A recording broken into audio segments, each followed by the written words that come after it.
Good morning. So, events can't happen, sessions like this cannot happen with sponsors. And so we're gonna start right away with our session sponsor, Cox Communities. And here is Kelly Kwasniewski, and she is going to speak for Cox. Kelly, take it away. Sure. Good morning, everyone. I'm Kelly Kwasniewski, the National Account Manager at Cox Communities. And it's a privilege to be here with you at the TecHome Builder Summit, where innovation meets expertise in the home building industry. In our pursuit to create homes that aren't just structures, but ecosystems of connectivity and convenience, we've learned a universal truth. Technology is not just about the smart label, it's about how deeply it resonates with the human experience. In the heart of every home we build at Cox Communities, there lies a powerful fiber network. It's the backbone that supports not only the seamless streaming and browsing we all enjoy, but it's also the more critical aspect of our lives, like ensuring that our child's online learning experience is uninterrupted, or that a family security system is always on guard. But the potential of a fiber network is truly unlocked when it's paired with smart technology. When IoT devices respond to our needs almost intuitively, that's when a house starts to feel like a home. And creating that feeling is both our challenge and our triumph. We understand that integrating smart technology isn't always a walk in the park. It comes with its hurdles, interoperability, user-friendliness, and above all, trust. And that's where our role as trusted advisors becomes key. We're not here to simply push products, but to listen, to understand the unique needs of every builder, and to craft solutions that build not just homes, but trust and revenue. Our partnerships are a testament to this approach. Working together with you, we've seen projects transform from blueprints to bustling communities. And these successes aren't just measured in numbers, but in the smiles of families who find their expectations not just met, but exceeded. Looking ahead, we're excited about the possibilities, from AI that predicts and prevents maintenance issues to VR that lets homeowners explore and customize their future homes in real time. The horizon is bright, and our commitment to innovation is unwavering. But let's remember, innovation without collaboration is like a blueprint without a builder. So I invite you to join us. Let's combine our strengths to craft homes that aren't just part of the future, but that are ready for it. So on behalf of Cox Communities and the Cox team that is here in this room today, thank you for your time. We look forward to building the future together. Thank you. Thank you so much, Kelly. Okay, we're gonna get started then with our main program, our main session. And I wanna get started by asking if anybody recognizes who this guy is. And you're like, you can't ask me to identify someone. Oh my God, there's a hand in the room. Do you really know who he is? Oh yeah, Noel. Yeah, can I hear who he is? Taylor Whitaker. No, the answer is incorrect. So this is Joseph Priestley. Still don't know who he is probably, right? Well, he discovered oxygen as the active ingredient in our planet's atmosphere. So it's a little cut off on the slide, but for over 2,500 years, the ancient Greeks identified simply air along with the elemental components of the earth, fire, water, and air. So it's just one big thing. But Priestley was the one who said, nope, it's more than that. And he's quoted as saying, fewer concepts have laid firmer hold upon the mind, he wrote, than that air is a simple elementary substance, indestructible and unalterable. In a series of experiments culminating in 1774, a long time ago, Priestley found that air is not an elementary substance, but a composition, a mixture of gases. And in doing so, he discovered oxygen as a component of air. So, I know your brain is like, but why are we talking about chemistry, science, oxygen, and air? Well, revenue is often described as the oxygen for your business. There's no life without it. This is pretty much the fundamental session we're going to have here together because we're discussing revenue, that life. Now, it's easy to see revenue as rent, just one big thing, or just money, which is that Greek simplistic version of air. But with today's technologies, the reason that we're all here, there's so much potential for revenue. So today, we're going to look at it more like Priestley described air, as a composition or a mixture, looking at all the things that make up revenue, including new technologies and not just rent. So I have an incredible panel up here with me to have that conversation. And I'm going to have you go starting right here at my left with Taylor. They're going to introduce themselves and what they do. Excellent. So this is my third of this fantastic TecHome. So I'll try to give you guys a little bit of flavor on the intro I've given the last couple times. So started my multifamily career roughly 7 years ago at Alliance Residential Company as their head of innovation. Over the course of 2 years, helped them really determine which technologies in the industry were worth pursuing, and then ultimately close some of the partnerships that enabled them to do that. Following that, I ended up at BH Management Services for a role they created, which was their Director of Innovation Services, and it was my responsibility to help them deploy smart home technology in roughly less than 12 months across a very, very large portfolio. So worked with 3 different vendors, and it was one of the largest retrofit implementations of over 48,000 units in under 6 months. So that was a very, very large lift, and ultimately that's what led me to believe, like, okay, if I could do this at Alliance and BH both, there's a lot of companies smaller than those two that likely have the same need, and so founded this company, Innovative NOI, which we are a third-party validation provider that works primarily with the dealers so that they can better translate their value proposition to you guys without having to put the burden on you and your team to run pilots, analyze those pilots, and lose months and months and months of very, very precious revenue. So thanks for being here, or thanks for having me here. Yep. Appreciate it. Carol? Hey, everybody. So again, I'm Carol Van Hook Weaver, and I'm the Director of Leasing and Marketing with a brand called Connect under Akara Living. But to go into a little bit more detail, I know we spoke yesterday, but I have been in the industry since 2010. Prior to that, I really wanted to run big resorts and hotels all over the world. That was my goal. Got recruited into the industry, and it's been going on 15 years now, but really started with luxury student housing developments, and been traveling ever about 10 years now, really diving into the construction new lease-up world. So I've been in over 30 markets. I've helped launch and open over 15 buildings, and have managed a portfolio at one time of close to 60,000 units. So I'm really excited to be on the ground launching this Connect brand that's purpose-built housing for busy professionals, which is a really new concept that we're really trying to groundbreak in the multifamily industry. So I'm excited to be here. We're glad you're here. Mark? Well, good morning, everybody. My name's Mark Schmulin. I'm with RealPage. We provide the technology platform and services that help owners and operators to manage their business, everything from sales and marketing to property management, billing, resident engagement, sustainability, and of course, smart building, where I serve as the industry principal. Our smart building platform covers managed Wi-Fi, smart access control, energy management, water management, and sub-metering. Our mission is to help streamline operations, enhance the resident experience, and of course, generate ancillary revenue through the automation and remote control of building systems and by the enablement of resident self-service. Thanks, Mark. John? My name is John Gray. I'm a national account manager with Cox Communities. I have been in telecom for probably about 13 to 14 years before my role now, where I was brought on board to help launch the IoT platform that Cox is offering.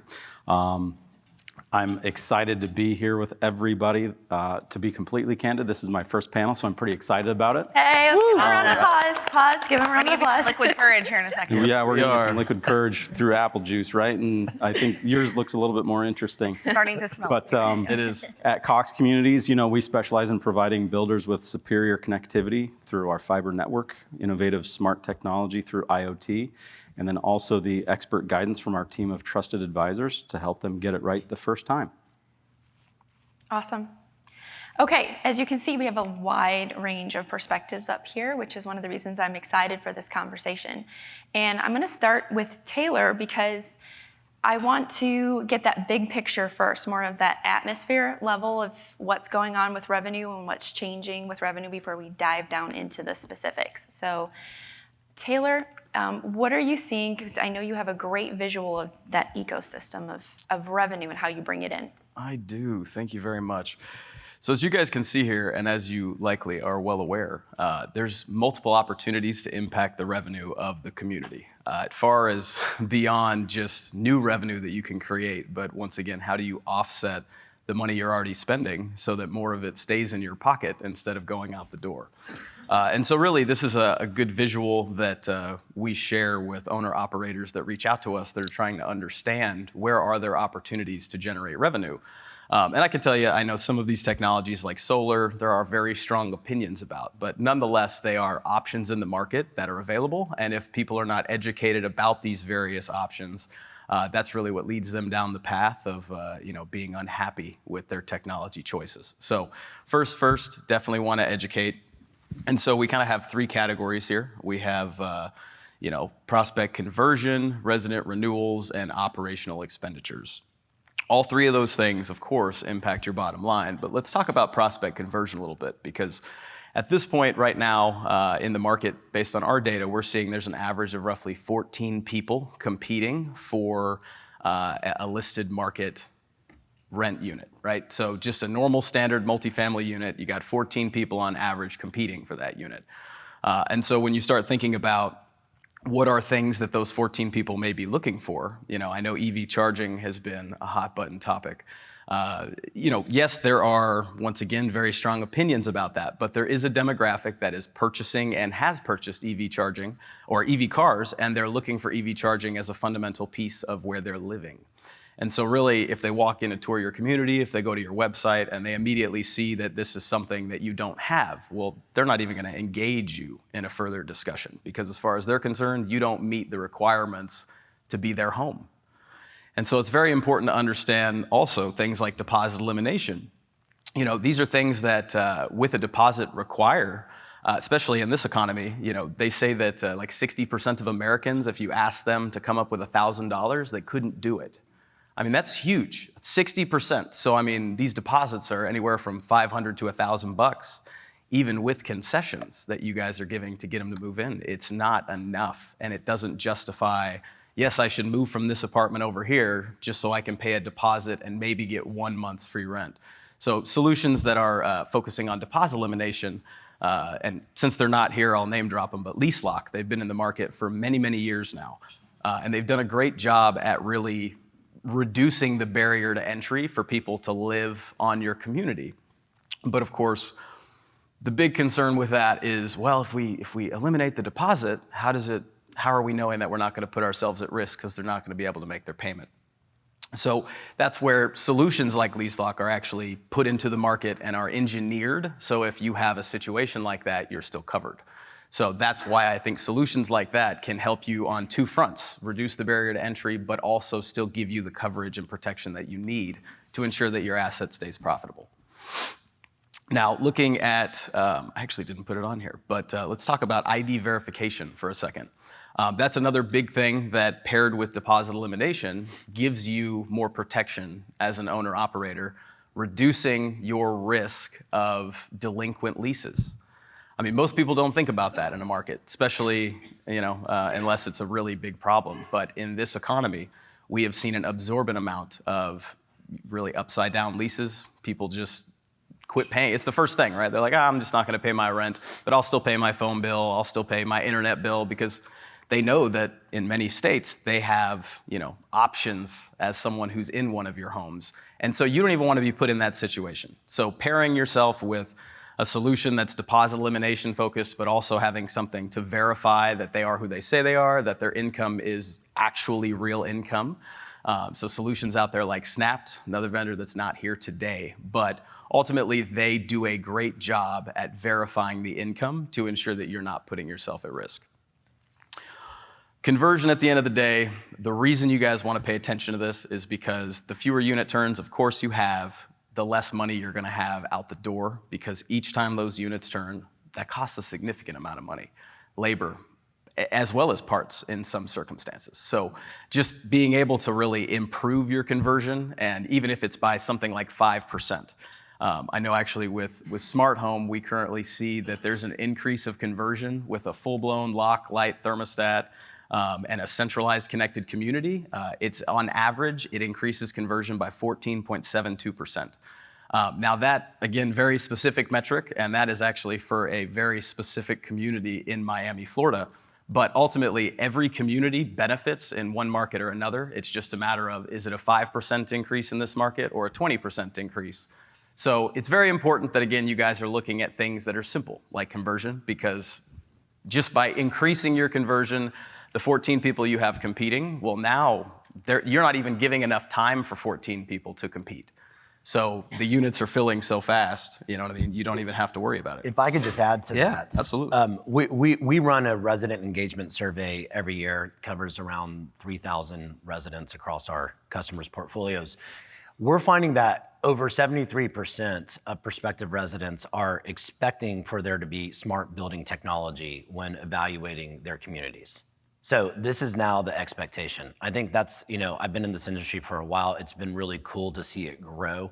But at this point, it's crossed that chasm. Like, this is the expectation. We're seeing 3 out of 4 new construction developments deploying smart building technology in various ways. Often community Wi-Fi, smart access tend to be the 2 most critical solutions that are deployed, but it absolutely is impacting your ability to lease up, stabilize your building.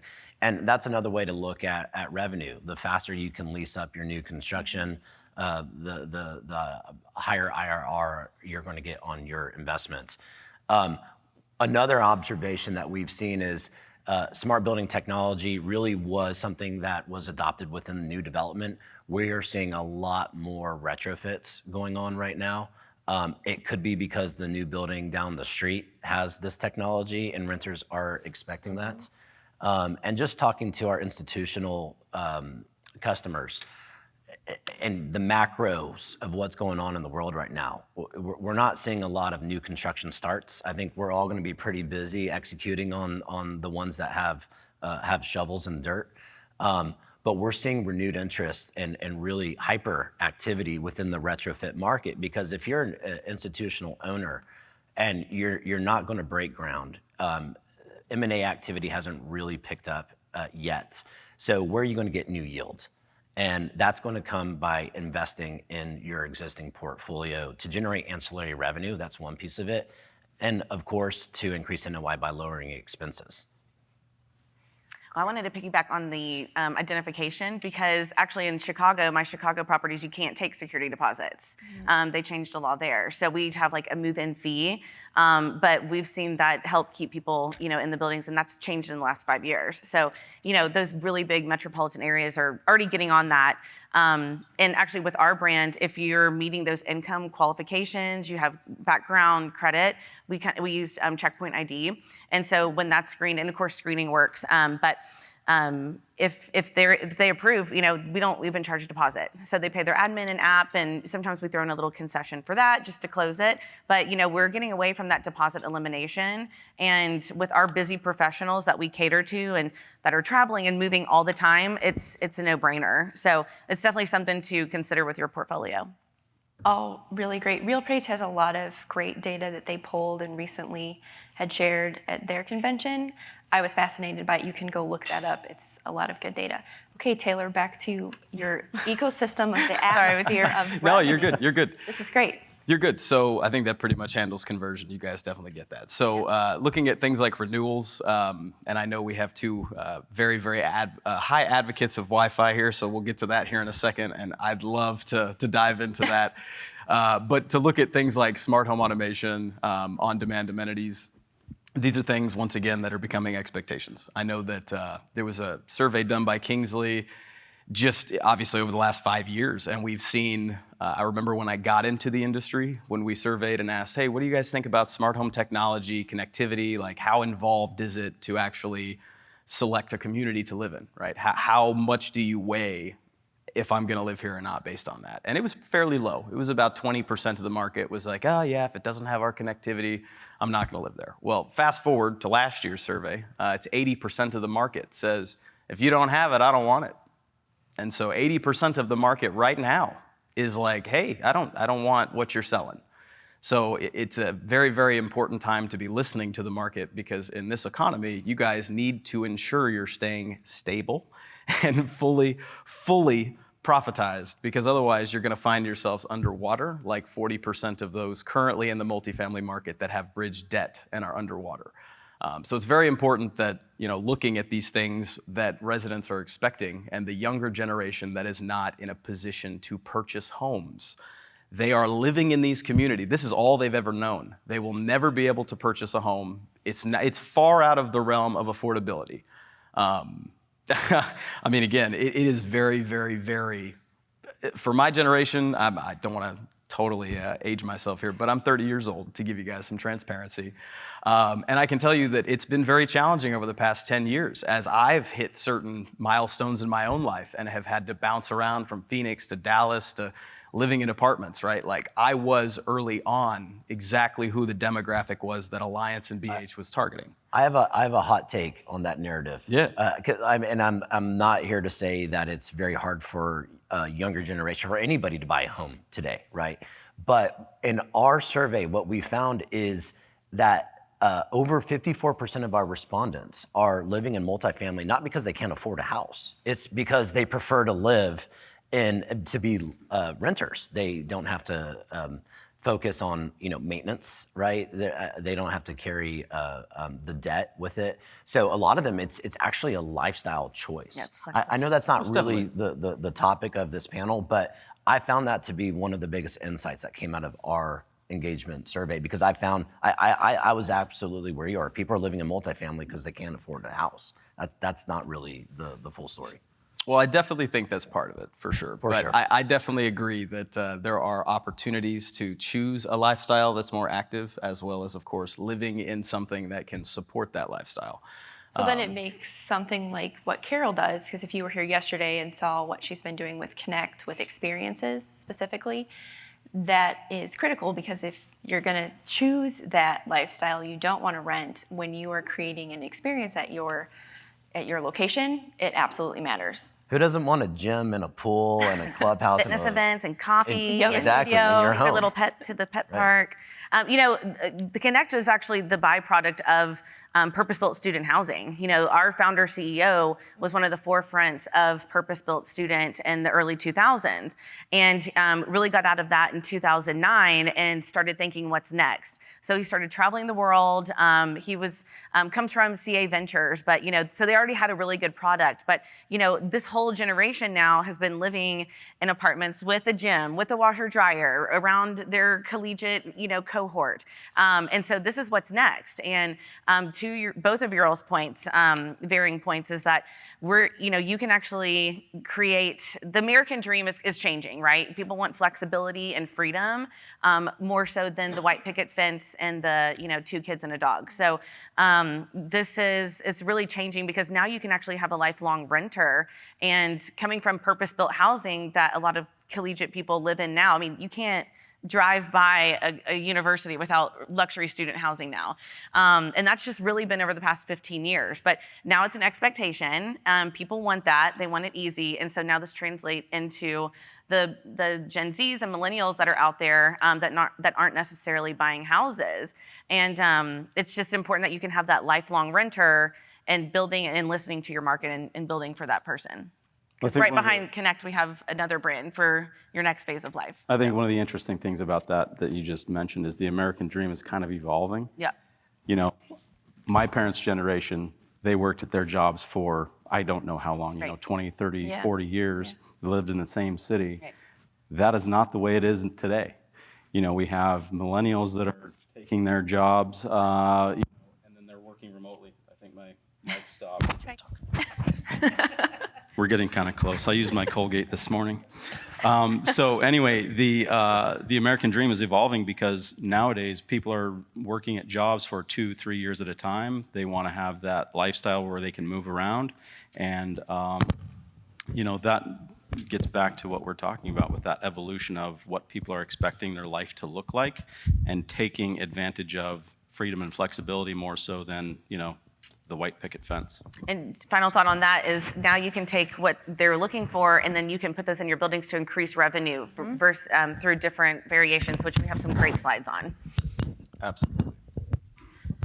Very well said. Very well said. And I'll finish off there to focus on a point that they all kind of said there in common. Did you hear the word luxury multiple times? Did you guys hear that? I know that when my parents were my age, they did not have anything luxurious, right? They could not afford it. Most our age have not made enough money to afford anything luxurious. And so the apartments that we've introduced to these, I'd say, fantastic generation is a level of living that likely is far beyond their ability to afford if they were to purchase a house that was comparable. So I don't dissuade, they could definitely get into a house if they want to, but most, they're not willing to compromise the experience in order to get there financially, right? They're not willing to sacrifice for years to live in a smaller house that doesn't have all the bells and whistles when they've come from a community that's got managed Wi-Fi, everything. I mean, everything from people coming to your door, package delivery, absolutely.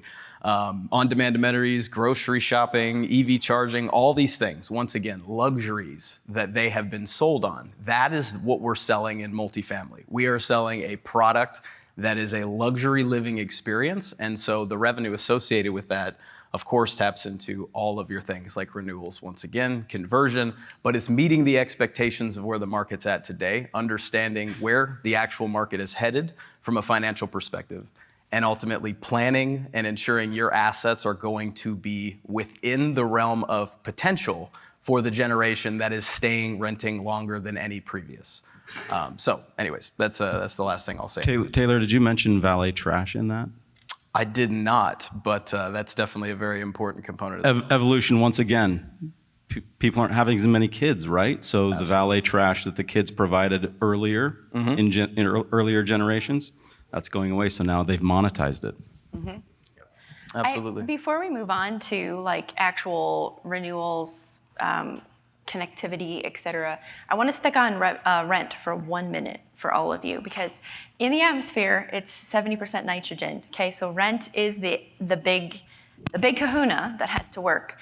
As we're talking about all these things and these changing expectations, are you seeing that technology, smart technology, and all of those things are allowing you to charge more rent, or are they just what's getting you to fill the building now at this point and stabilize it?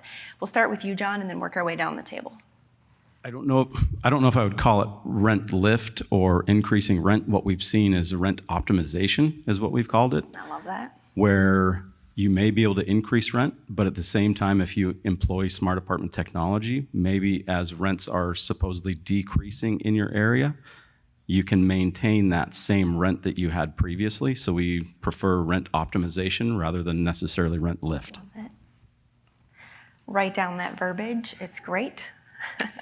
I think it's more the latter than the prior. I think it's really about leasing up and renewals more than anything. Not to give like an economics class here, but rent's driven by supply demand, not necessarily by the bells and whistles you put in your building. That being said, technology is driving people's decisions where they want to live, not necessarily how much they want to pay. Now, granted, you rather live in a tech-enabled building than not. You rather live in a building that has sustainability initiatives than not. And in many cases, that's a difference of whether or not someone's willing to move into your community. Going back to lease ups, because that's kind of my bread and butter. We want to lease up and we want to, be at a certain goal before we open the doors. And then, your lease up, you always start low and then you get your renewals. So after that, it goes right into retention. But I mean, we have to show rent growth to value our product and keep, and make our investors happy and, keep improving capital projects on the property. So you have to drive rent growth. And even if that's starting at like a 2%, depending on your markets, a 3%, depending on floor plans, availability, a lot of factors take into what you're going to charge for rent growth. But in my Chicago markets, I mean, we were at 9%, and actually we had close to a 90% renewal ratio at one of my smaller properties because we instituted a couple smart technologies. But, you want to lease up, and then you want to reach your goal of where you need to be stabilized, because that opens doors to all your other projects. But keeping a focus on retention and experience is crucial. And by having all those smart technologies, good maintenance, really good experiences for your resident is going to keep that head in a bed.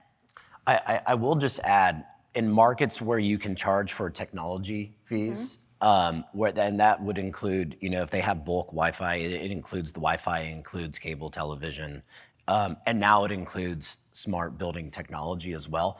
That actually helps to maybe slightly increase that technology fee, and in some cases helps to justify the fee, because what we're seeing with younger generations is they've cut the cable cords, right? Like data is the number one technology amenity that's requested, but cable television a little less so. So our customers who were charging technology fees for Wi-Fi and for cable are now hearing less pushback now that they have provided smart access and the ability to engage with their property manager through a mobile device.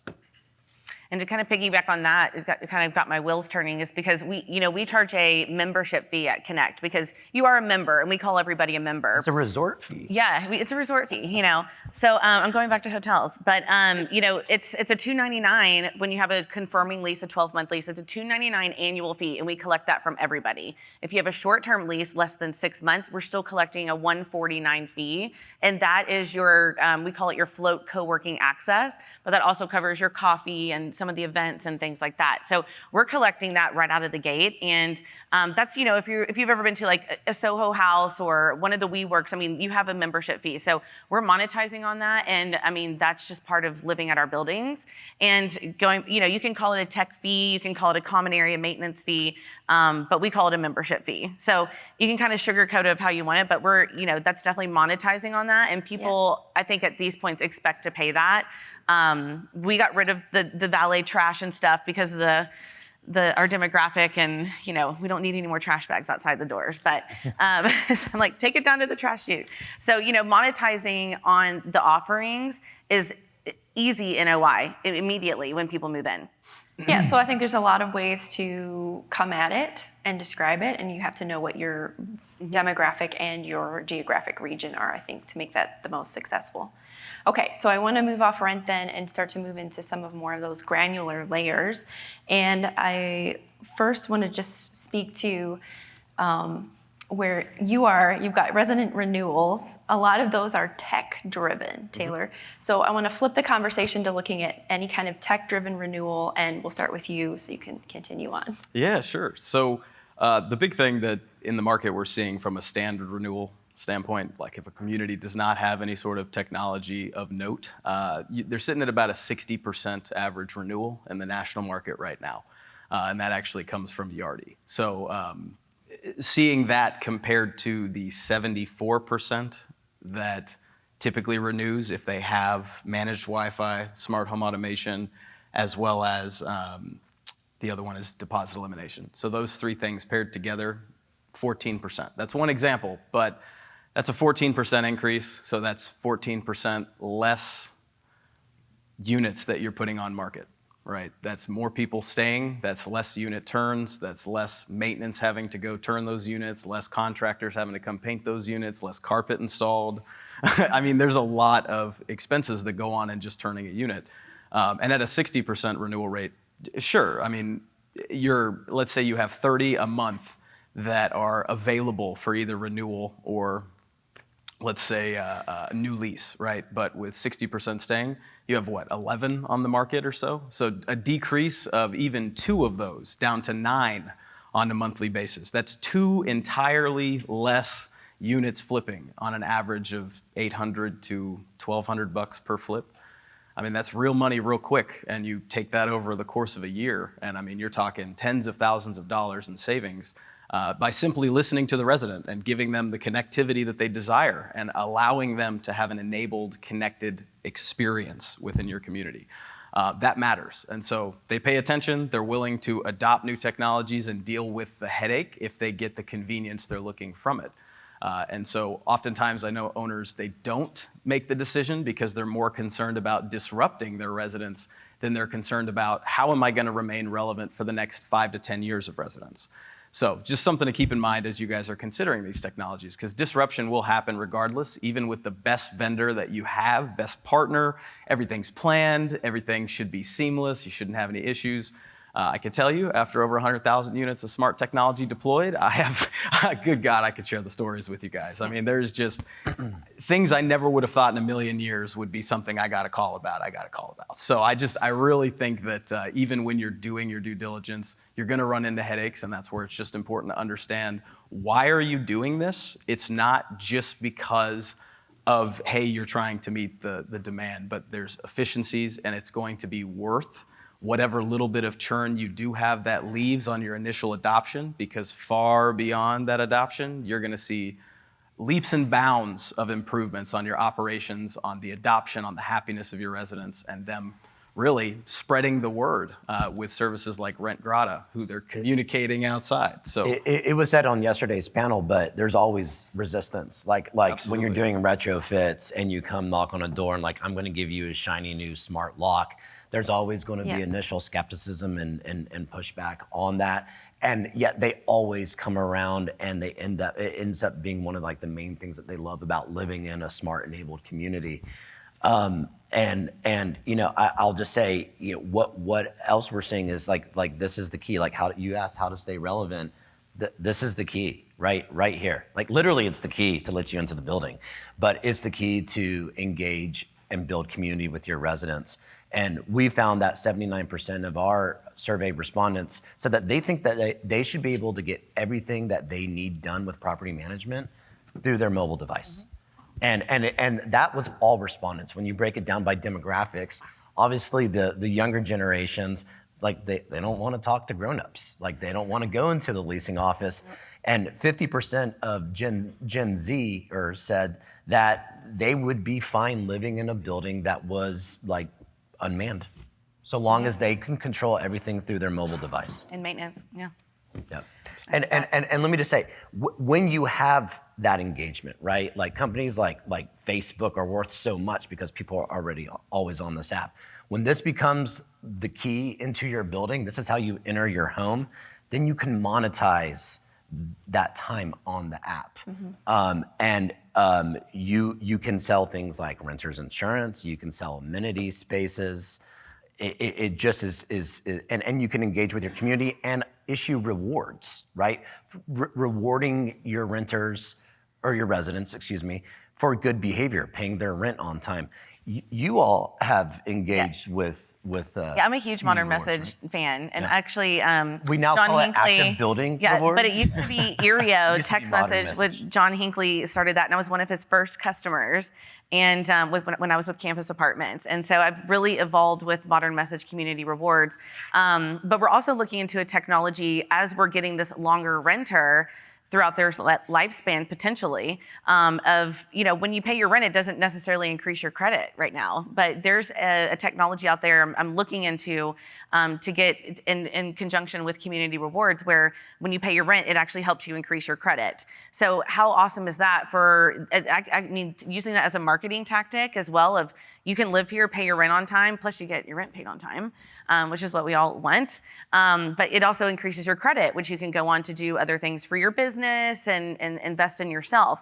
So gamification, I think, you know, if you use Waze, like we love the little pop-ups and the little, you know, rewards that we get when we pass people. So using gamification with our residents and incentivizing them to complete actions, to attend events and engage with the community is huge. And people will come to our events and saying, hey, I need the code to get my community reward points, you know, or hey, I renewed my lease, where's my points? And we have to go on there and award the points. But people live for that, and it turns it into Uber Eats gift cards, Starbucks, Target, you know, just instant gift cards that they can go and use tangibly. So, or you can even partner with local small businesses around the community. And the perks, well. There's so many things on that platform. I could do a whole panel on just, you know, the perks and everything, so. I think one of the things that has come up is partnering with a lot of different small businesses, because there are ways to leverage that as revenue successfully. But the one thing I heard that is critical to having the phone, getting people on their apps and having any of this work, adding the smart lock is your Wi-Fi. If you do not have something that works really well, you're going to have people banging the phone against their head. So I want to transition to that next. Using that connectivity and connection, how do you push that into a revenue conversation as an operator? So John, you, Mark, obviously have things to say about Wi-Fi, and I'll start with you, John. Well, I think that we've seen over the last couple of years, it used to be exclusive marketing agreements, and then bulk, and now the managed Wi-Fi is extremely important.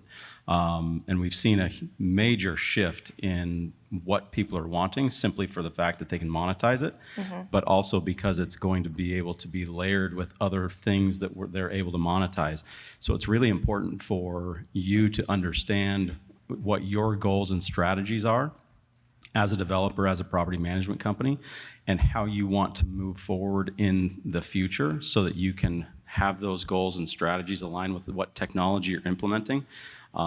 What we do see, and I'm sure that other folks in this room have seen it as well, when the technology does not match what you're trying to accomplish, then you start to run into problems, issues, and those will create all kinds of headaches that can be avoided by making sure that you're doing your due diligence up front.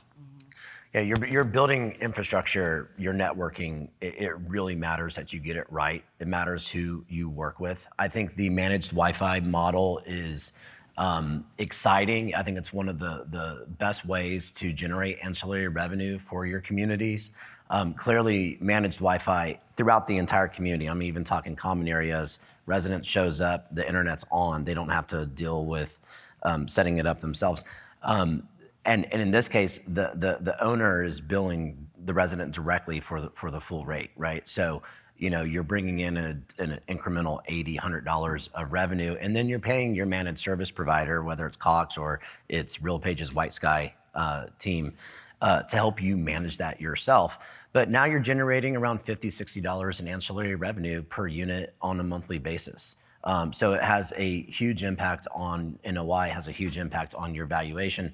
And it is, now that you have this infrastructure in here, now you have a backbone for you to communicate to all of your IoT devices. So the smart thermostat, the smart lighting, your link sensors, everything can operate on the Wi-Fi protocol.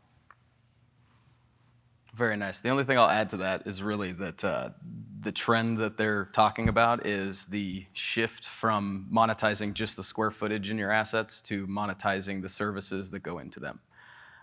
We knew at Alliance years ago that was the future, and that's what we're preparing for and have been for now.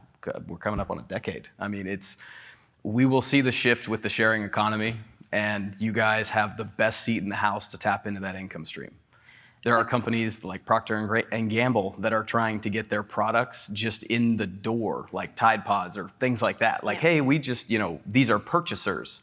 You guys control an audience of purchasers. He mentioned it with Facebook. Like the attention that Facebook has because you're on your phone, that's why they're worth so much money. You guys have looked at this model in multifamily as we can only make money because we own square footage that can be leased. That is no longer the case with this technology. You can tap into literally everything that is coming in and out of your community, from groceries to dog walkings to Wi-Fi to, like, you guys are the utility company, you guys are the marketer, you guys are bringing the opportunities. And I will tell you, on average, most of the owner-operators that have deployed technologies, they have about 7 different technologies they choose. But with those 7 combined, on average, they're seeing increases of NOI on an average per unit basis, on an annual per unit basis, of over $750 to $1,000 a year in additional revenue per unit. And that's simply because of software solutions and hardware solutions that match what those residents are expecting. And I'll add to that. Home cleaning is also another opportunity there. Absolutely. Absolutely. And I'm pretty good friends with Ben Johnson at Spruce, and what they'll do is they'll come in and they will staff your building to provide this service, right? So they're not actually on your payroll, but they're a professional service. They know the building, they know everybody in there. But what was always their biggest friction point is, how do I get into the unit, right? And so like we said earlier, having the right infrastructure in your building is absolutely critical. Having good data connectivity and smart access, in my opinion, those two capabilities are the foundation that enable you to generate this ancillary revenue, to deliver the self-service that residents are actually asking for, that enables you to have a leaner operation and streamline your cost. So it really is about the infrastructure, but the value of smart building isn't necessarily the ability to open a door through a mobile application.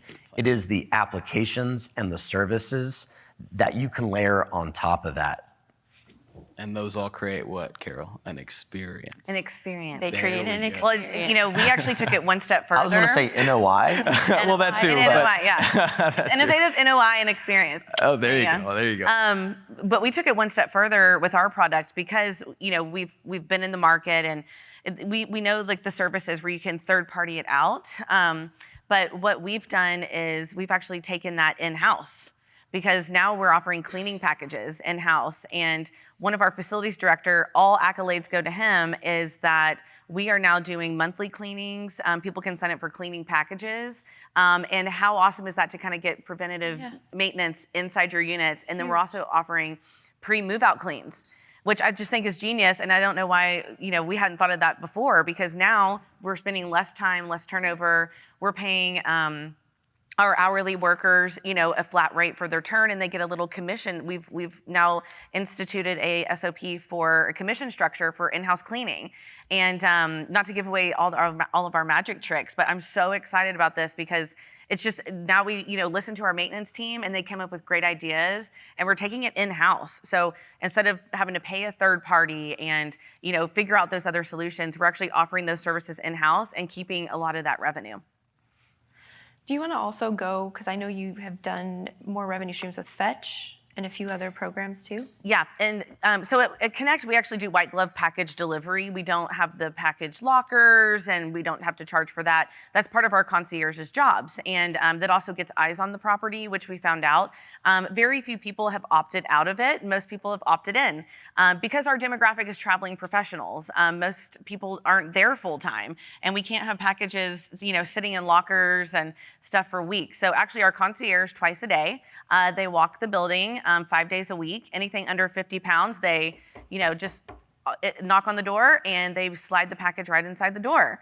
So that is a service that we offer that's included with our membership fee at Connect. But you know, going into, if you want me to skip to The packages? our package system. So this was some statistics that I pulled from our Chicago properties, because we do the white glove package delivery in Connect, but in Chicago, it was going rampant with package theft. And I know this happens in every building in every market, but these are smaller properties. They're unmanned. We don't have a leasing office. And it was taking up all of our time, and it would even get escalated up to me. And I'm running, you know, 5 different properties and trying to, you know, locate someone's Amazon package. It's just not, you know, good use of my time. So I pulled some statistics, and you know, in 2022, the UPS report that the company sent 36.5 million packages per day and 25 billion per year. And then in just that year before, 2021, they delivered 4.75 billion packages in the United States. So as you can see, it's just, you know, exponentially grown. So there's always a package solution. And I know we've all been at conferences where you know, look at package solutions, but one of our on-site people had used this before. And of course, we did our due diligence. You know, we're always trying to solve for that problem. Like, what is the problem we're trying to solve? So we did this for free. We had to just figure out something, and we, you know, then we came up with an SOP to soft launch it to our residents. So we went with Fetch, and has anybody heard of them? Does anybody use them now? A few, yeah. Yeah, and they're a relatively new company, but what I found so intriguing is that, similar to what we do at Connect, is that they can, you send your package to one big warehouse, and then you schedule it when you want it delivered, and you see it come to your door. So now it's in the resident's hands. They can just send it right there, and that includes move-in packages. I mean, you know, that just takes up, when people are moving in, especially during the summer times, it takes up so much room, and it gets so cluttered, and inevitably something's going to get stolen or missing. So we've recently launched it at $19 per month. Now we're charging that to the resident. And it's really to get our handle on retention. So not only do I want to solve the package problem, yes, we need to make revenue and we're going to increase this chargeback fee. We really need to be around the $27 mark to really see our revenue back. But we wanted to solve the problem for our poor online reputation that was happening, the time it was taking away from my small team, which costs money. So I wanted to solve that problem. But what I found really interesting in this small property is that this was our 2022 renewals. So we had a 74% renewal ratio. This was before we really launched Fetch. And what I just pulled was currently with our 2023, we only had to turn 3 units, and people are staying. Not only because the good customer service and maintenance and management on staff, but our online reputation has gone up. The package issues are depleted. I mean, I have not heard of a package issue in so long. And it's also keeping our lobbies clearer and creating a better positive impression for sales. So I thought this was a really awesome product that is tangible and has really helped to lead to our retention now that we're also making revenue on it, but we're saving costs on having to turn units and take away time from the team. So we were able to do more events and more pop-ups and talk to people face to face and not having to deal with package issues. One of the reasons that's so successful is because Carol's very clear on her demographic and what issues geographically even she has. John, are you seeing anything just as far as, again, Wi-Fi managed services, revenue potential that's very different per demographic? Well, we're seeing, managed Wi-Fi being really the catalyst for monetizing on a base layer, and then a lot of the developers have their ability to go on top of that with whatever they want to do. So it's interesting the real shift over the last roughly year in managed Wi-Fi being one of the biggest drivers of being able to do this, the smart apartment technology. And, it depends on where you are in the country, because we've seen across the country, different locations require different services, different thresholds for, smart apartment technology, different thresholds for what they're trying to accomplish. So there's some bleeding edge early adopters. There's some that are a little bit more conservative, and they're waiting to see what, kind of transpires, and then maybe pick out the best for themselves. So it really depends on what the goals and strategies are of the developers and property management companies wherever they're located. Mm-hmm. Do you also see differences? Well, I'll just add that, we're seeing pretty quick paybacks on the investment in managed Wi-Fi. You can get full recovery as quick as 15 months is what we're seeing. And I'll say it is direct ancillary revenue for your business. But I think all of our points talking about getting more renewals, stabilizing or leasing up your building faster, you got to put into the revenue creation bucket, because you get a renewal, you stabilize faster, you're collecting rent on a unit that otherwise would go vacant for 30 plus days. So I just think I can't stress enough how important it is to have these technology amenities. It is absolutely expected. It is absolutely driving rental decisions. It's driving renewals and referrals. Even if you're not able to directly increase your rent, there's other creative ways that you can generate lots of ancillary revenue once you invest in this foundation of managed Wi-Fi and smart access control. So you just pulled up a list, Carol. Do you want to kind of run through some of those additional ways you're Sure. And the technology that we're having the conversation up here is great. And I also wanted to put some tangible items up here too that maybe you could it may spark an idea to take back and see if this will work for your properties. But not only having those package solutions, these are some of the platforms that we're monetizing on around our properties with use of space, rentals of space. You don't actually have to just live there to use it. We're opening it up to our community and really inviting people in. We have content makers that are renting our pool and amenity decks just to make Instagram content. We have influencers that come into the market. We're working with PR companies that represent some celebrities that come to just our places to make content as well. Like we had JBL speakers rent our co-working space to make a Christmas commercial last year. So we made $3,000 in 2 days just by renting them the space. So using your space as rentals, and if you have a really neat pool deck or amenity deck, get that out there and let people rent that and create an SOP of a menu of pricing, and people will rent your space. People love to rent and entertain at different spaces. We've actually combined our smart building mobile experience with our resident portal mobile experience called Active Building Rewards. And so now you can actually rent for a fee that pool deck or that boardroom. Yep. All through the mobile app without having to talk to a human. And we can even make it such that the only person who can access that amenity is the one who reserved it, right? So a lot of cool things you can do with the technology. Yeah, I think that's neat what you guys are doing, so you can really keep it under the resident portal, because we do have to switch to, we use Nexodus for all of our co-working, which is integrated with our Stripe. So we can, make products and charge for cabanas, pool passes. We're in Nashville, right on Music Row. So, in the summer times, it's $100 a day if you want to come use our pool. But you can go right on and just book a pool pass, and we have access control for that. But going back to maintenance and why is a marketing person really involved with maintenance, right? But really good maintenance leads to resident retention and referrals and word of mouth marketing. So if you have really happy residents that love their maintenance, that's typically a high renewal ratio. I think it goes hand in hand with great maintenance. So one problem that I was trying to solve is I kept seeing, I couldn't really gauge resident satisfaction, even though we have Ellis and we have Chat Meter and things that we use for resident feedback, community rewards, we can get feedback and recommendations. But I really wanted to see overall portfolio of which properties are having the most issues, or how many appliance issues are we having at properties of why these people aren't renewing. So actually last year at Phoenix, I met somebody with Visit.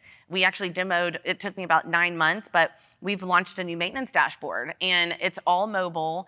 It has some AI technology that actually auto-corrects the grammar, because the maintenance guys are really busy. So sometimes they write shorthand, and so there's AI that will actually help elongate and finish the thought. And it gives you just such a filtering platform, and it's all mobile, so they can be texting with the residents while they're inside the unit. You can upload videos, and it's just actually getting our maintenance guys out of our text box that we're trying to use for all of our leasing processes. So what is your maintenance dashboard doing for you? So maybe that might trigger something where you can go back and see, why can I not monitor certain units that are having problems all the time? So just going back to retention, like Taylor was talking about, retention, it trickles down so many things that you don't have to charge for.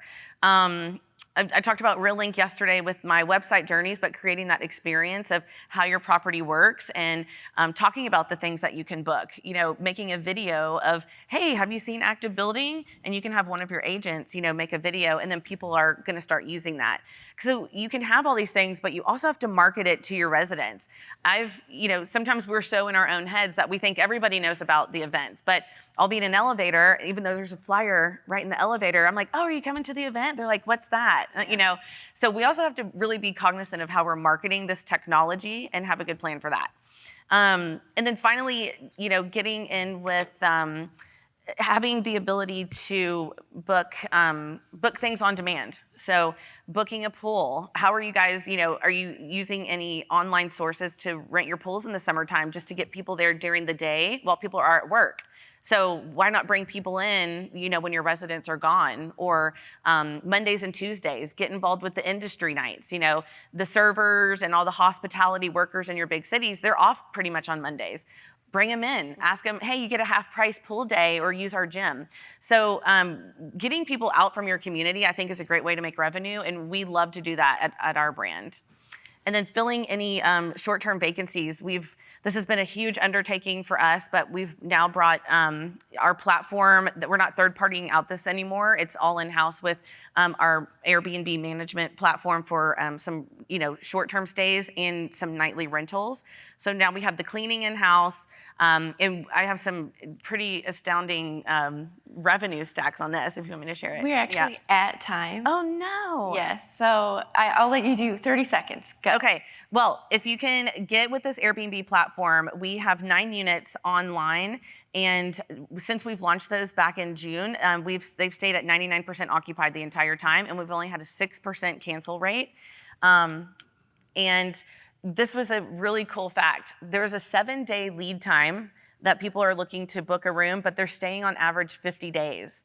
So when was the last time you think, I mean, we always think people are looking to move within 60 days, 30 days maybe.